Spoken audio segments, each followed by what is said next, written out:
हमारा अपना engineering college के गवर्नमेंट इंजीनियरिंग कॉलेज के कैंपस, केवल हमने कहा ये पढ़ाने के सेंटर तो होना ही चाहिए, लेकिन यहाँ रोजगार मिल जाए इसमें क्या तकलीफ है।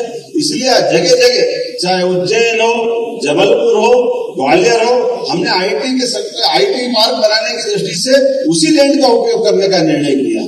जब हमने कहा रिसर्च के बलबूते पे इसरो बहुत आगे जा सकता है, तो आज का जमाना तो एआई का है, डीप टेक का है, तो डीप टेक और एआई के मामले में हमारी अपनी साइंस के आधार पर राज्य की प्रगति क्यों नहीं हो सकती, उसमें भी आगे बढ़ने की जरूरत है।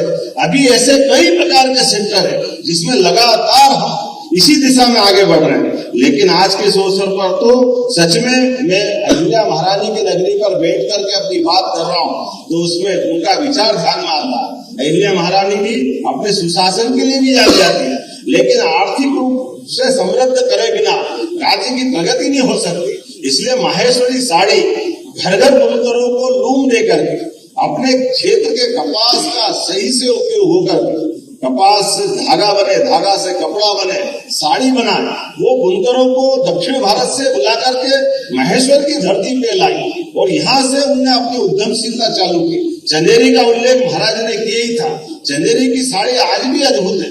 हमारे यहाँ तो ये कई सालों से यही परंपरा थी। ऐसे हर क्षेत्र में बड़ी संभावना है। मुझे इस बात की प्रसन्नता है, हमारे इसी विचारों के बलबूते पर यशस्वी प्रधानमंत्री ने जीआईएस पहली बार भोपाल में आयोजित हुई और माननीय प्रधानमंत्री जी स्वयं, केवल इतना ही बताना चाहूंगा कि जब भोपाल में जीआईएस का निर्णय लिया तो मेरे सारे अधिकारी दोनों हाथ खड़े करके मना कर रहे थे कि साहब भोपाल में आज तक कभी हुई नहीं, आप कहाँ यहाँ चक्कर में पड़ गए, कहाँ रुकवाएंगे, किसको ठहराएंगे, कैसे होगी। हमने कहा सब अच्छा हो जाएगा। जब हमको बड़ा काम करना तो थोड़े कष्ट भी उठाना पड़ेगा।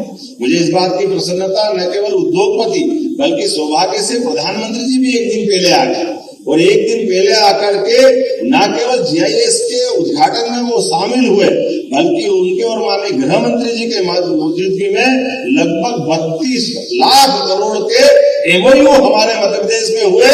हमें इस बात की प्रसन्नता है, लगातार